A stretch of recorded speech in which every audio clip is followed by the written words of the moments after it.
Rosedale is a healthcare capitalist who also leads a nonprofit organization here in the US that supports an Israeli death squad.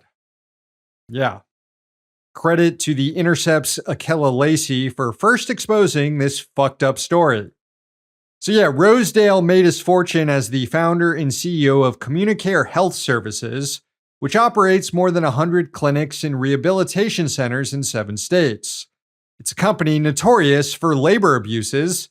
Former nurses have described indentured servitude-like conditions in which they're forced to work the entire length of their contract under brutal conditions or risk being sued and financially ruined by Communicare.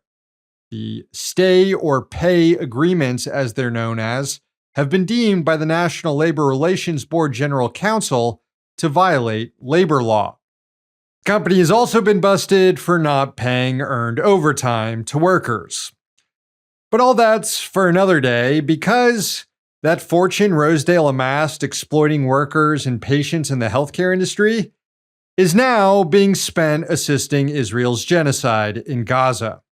Turns out that the infamous Netzah Yehuda Battalion within the Israeli Defense Forces operates a group in the US called Friends of Nahal Haredi that solicits donations for, quote, material and spiritual support for Haredi IDF soldiers.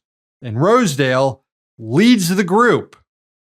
Nahal Haredi is the former name of the Netzah Yehuda Battalion, which was created by the Israeli Defense Forces in 1999 with special religious accommodations for Haredi soldiers, like prohibiting women and non-Jews from joining.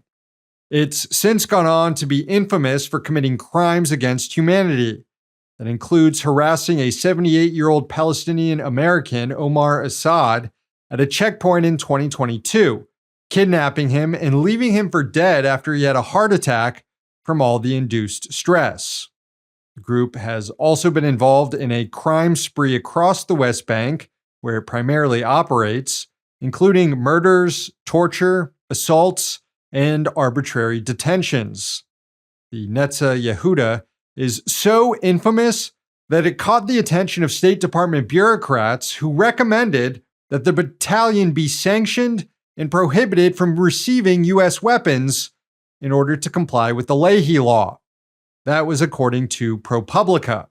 And after that report came out, the Biden administration motioned like it would actually restrict arms to the group, but then later backed down under pressure from the Israeli government.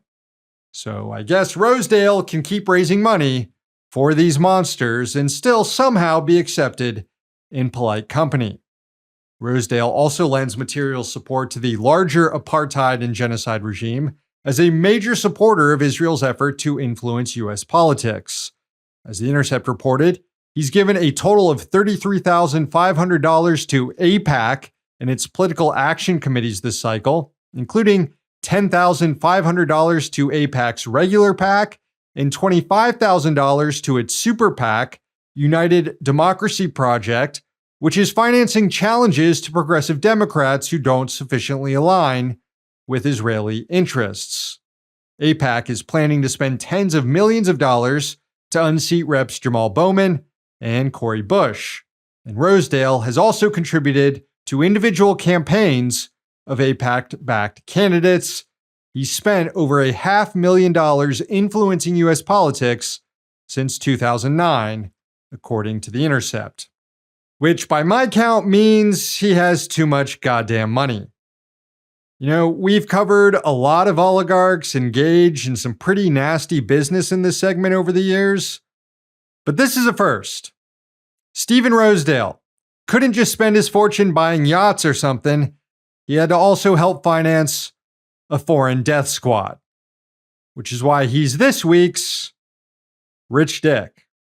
Hey, thanks for watching. Hit the subscribe button so you don't miss any of our new videos. Also, if you want to see Means Morning News in its complete form, not just the clips we post here, head on over to Means TV and get access to all our new episodes and our entire backlog, plus tons of other great movies and original TV shows.